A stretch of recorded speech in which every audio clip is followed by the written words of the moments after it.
রক্ষকই যখন ভক্ষক।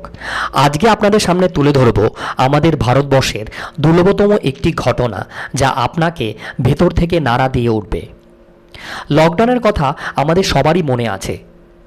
সাধারণ মানুষের জন্য প্রতিদিন একটি নির্দিষ্ট সময় বেঁধে দেওয়া হতো, বেশ কিছু নিয়ম আমাদের পালন করতে হতো। আজকে আমি যে ঘটনাটি বলবো সেটি তামিলনাড়ুর একটি চাঞ্চল্যকর কাস্টাডিয়াল ডেথ মামলার গল্প, যেখানে লকডাউনের নাম করে বাবা ও ছেলেকে গ্রেফতার করা হয়েছিল। 2020 সালের জুন মাসের ঘটনা। কোভিড বিধি অমান্য করেছিলেন ব্যবসায়ী পি জয়রাজ এবং তার ছেলে জে বেনিক্স। পুলিশ তাদের গ্রেফতার করে।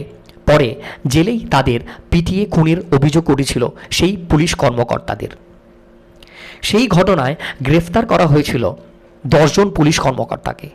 মাদুরাই আদালত জানিয়েছেন ঘটনাটি পূর্ব পরিকল্পিত ছিল। অভিযোগ ছিল বাবা ও ছেলে আইন অমান্য করেছে, কিন্তু পরে জানা যায় তারা কোনো নিয়ম ভাঙেননি। এরপর থানার ভেতরে যা ঘটেছিল তা শুনলে আপনার আত্মা কেঁপে উঠবে। দুজনকেই এতই মারধর করা হয়েছিল, এতই কষ্ট দেওয়া হয়েছিল, এত নির্যাতন করা হয়েছিল, মানে তাদের শরীর হাঁটার অবস্থায় ছিল না, রক্ত ঝরছিল। আর সব থেকে বড় কথা হলো, নিজেদের কাপড় দিয়েই তাদের সেসব নোংরা পরিষ্কার করানো হয়েছিল।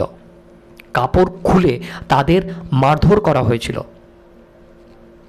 অজ্ঞান হয়ে যাওয়া পর্যন্ত নির্যাতন করা হয়েছিল। আর কিছুদিন পরেই তাদের দুজনের মৃত্যুর খবর সবার সামনে আসে। এখানেই হেড কনস্টেবল এস রেভতির প্রবেশ ঘটে। জুনিয়র অফিসার সামনে ক্ষমতাবান সিনিয়র পুলিশ, হুমকি, চাপ, ভয় সবই ছিল। কিন্তু হয় কি, যখন কোনো ঘটনা আপনার আত্মাকে নাড়া দেয় তখন ভয় শেষ হয়ে যায়। যখন পুরো পুলিশ বাহিনী নীরব ছিল, তখন একজন পুলিশ মহিলা কনস্টেবল আদালতে বলেছিলেন, স্যার, আমি সত্যটা বলবো। আর এই কারণেই পুলিশের বর্বরতা সারা বিশ্বের সামনে চলে আসে এবং তারা এত বড় শাস্তি পেয়েছে। রেবতী ম্যাজিস্ট্রেটের সামনে পুরো ঘটনাটি মিনিটে মিনিটে বলে দেন। সিসিটিভিতে পুলিশদের শনাক্ত করা হয় এবং নিজের চোখের সামনে ঘটে যাওয়া প্রত্যেকটি মুহূর্ত, প্রত্যেকটি অত্যাচার প্রকাশ করেন। আদালত সত্য খুঁজে পায় এবং মামলার মোড় ঘুরে যায়। ফলাফল, 9 জন পুলিশ কর্মকর্তাকে মৃত্যুদণ্ড দেওয়া হয়েছে। এখন ভাবুন তো, যদি রেবতী চুপ করে থাকতেন তাহলে হয়তো এই মামলা কখনোই প্রমাণিত হতো না। সিস্টেমের ভেতরে থেকে সিস্টেমের বিরুদ্ধে কথা বলা অনেক বড় ঝুঁকি, অনেক বড় চ্যালেঞ্জ, অনেক বড় বিপদ। কিন্তু এটাও সত্য যে সত্যকে সামনে আনতে মাত্র একটি কণ্ঠই যথেষ্ট। সত্য প্রকাশ পেতে শুধু সামান্য সাহসই যথেষ্ট।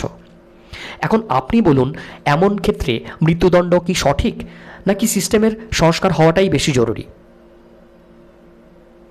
আপনাদের কমেন্ট জানান এবং এই ভিডিওটি যদি ভালো লেগে থাকে তাহলে একটি ছোট্ট লাইক দিয়ে আমার চ্যানেলটিকে সাবস্ক্রাইব করে দিন। Thank you.